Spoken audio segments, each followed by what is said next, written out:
For nearly 14 centuries, Muslims have been slaughtering their fellow Muslims. The latest example of Muslim-on-Muslim terror came early yesterday morning in Nigeria. CNN reports at least 50 people were killed on Tuesday in a suicide bomb attack at a mosque in northern Nigeria on the border with Cameroon, police told CNN. The attack happened in the town of Mubi in Adamawa State as worshippers were gathering for the Fajr dawn prayer at around 5:20 a.m. local time, said Othman Abubakar, a police spokesman.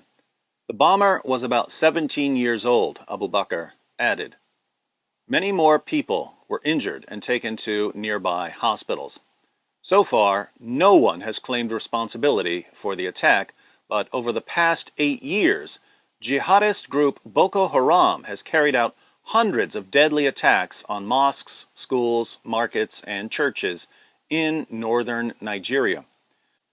Despite nearly 14 centuries of Muslim-on-Muslim violence, Western politicians and reporters regularly assure us that Muslims who kill other Muslims aren't real Muslims because a real Muslim would never kill a fellow Muslim. Somehow, Islamic terrorist groups never seem to get that memo. This raises the obvious question: why have Muslims been killing their fellow Muslims for nearly 14 centuries? Let me give you 4 reasons. First, Muhammad ordered his followers to kill apostates, people who leave Islam. In Sahih al-Bukhari 69:22, Muhammad declares, "Whoever changed his Islamic religion, kill him." Second, Muhammad promised his followers that they would be rewarded in paradise for killing apostates. In Sahih al-Bukhari 69:30, he proclaims, "During the last days there will appear some young foolish people who will say the best words, but their faith will not go beyond their throats," i.e. they will have no faith, "and will go out from," i.e. leave their religion as an arrow goes out of the game. So wherever you find them, kill them, for whoever kills them shall have reward on the day of resurrection. So, if you want to get extra virgins in paradise, you can get your extra virgins by killing apostates. Not according to David Wood, according to Muhammad. Third, Muhammad and the Quran set the apostasy bar extremely low. In other words, Muhammad and Allah made it extremely easy to accuse someone of apostasy in Islam. In the hadith we just read, Muhammad refers to young foolish people who will say the best words, but their faith will not go beyond their throats, i.e. they will have no faith. We tend to think of apostasy as officially renouncing one's religion.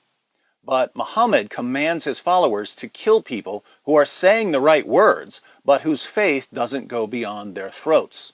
These aren't people who renounce Islam. These are people who claim to be Muslims, but don't have any real faith. Muhammad orders his followers to kill them.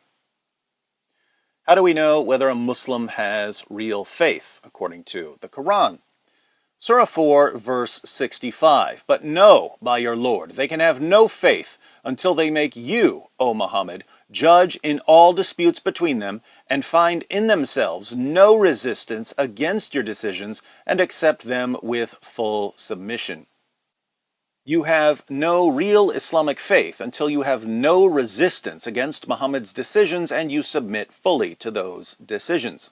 So a Muslim from Boko Haram or ISIS or the Taliban can point to other Muslims and say, "You're not obeying Muhammad's command to do X, Y, or Z, therefore you're not a Muslim according to Surah 4, verse 65 of the Quran, and Muhammad says that I'll be rewarded in paradise for killing you." Or a mosque full of people like you. Fourth, Muhammad's companions showed by example that the best Muslims are the ones who kill Muslims they disagree with. According to Muhammad, the first generation of Muslims was the best generation of Muslims. Sahih Muslim 6470. The Messenger of Allah was asked, "Which of the people are best?" He said, "My generation, then those who come after them, then those who come after them." Why is it extremely problematic that Muhammad calls the first generation of Muslims the best generation of Muslims? It's problematic because the first generation of Muslims almost annihilated itself when Muslims started killing each other. They would kill each other over simple disagreements. For instance, Aisha, one of Muhammad's widows, a woman who's called the mother of the faithful in Islam, led an army against the forces of Ali, Muhammad's cousin and son-in-law, who was called the commander of the faithful and the fourth of the rightly guided caliphs. Their armies clashed at what's known as the Battle of the Camel, where somewhere around 10,000 Muslims died in bloody combat. They weren't killed by Christians. They weren't killed by Jews. They weren't killed by atheists. They weren't killed by pagans. They were killed by their fellow Muslims. That's how the first generation of Muslims handled their disagreements. They slaughtered each other. And Muhammad himself pointed to that generation and said, "These are the best Muslims ever." Two takeaways. One, since Islam's most trusted sources provide a recipe for Muslim-on-Muslim violence, the best way to protect Muslims from this violence is to show Muslims that Muhammad was a false prophet. So, learn some facts about Muhammad, expose him as the most obvious false prophet in history, and you'll be saving lives.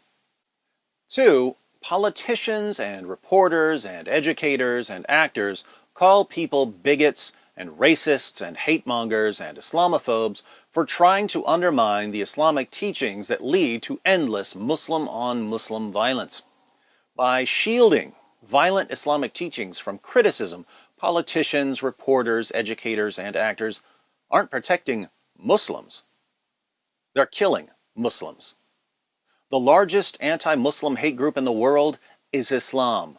The second largest anti-Muslim hate group in the world is the alliance of Western forces that condemn all open, honest discussion of Muhammad and his teachings.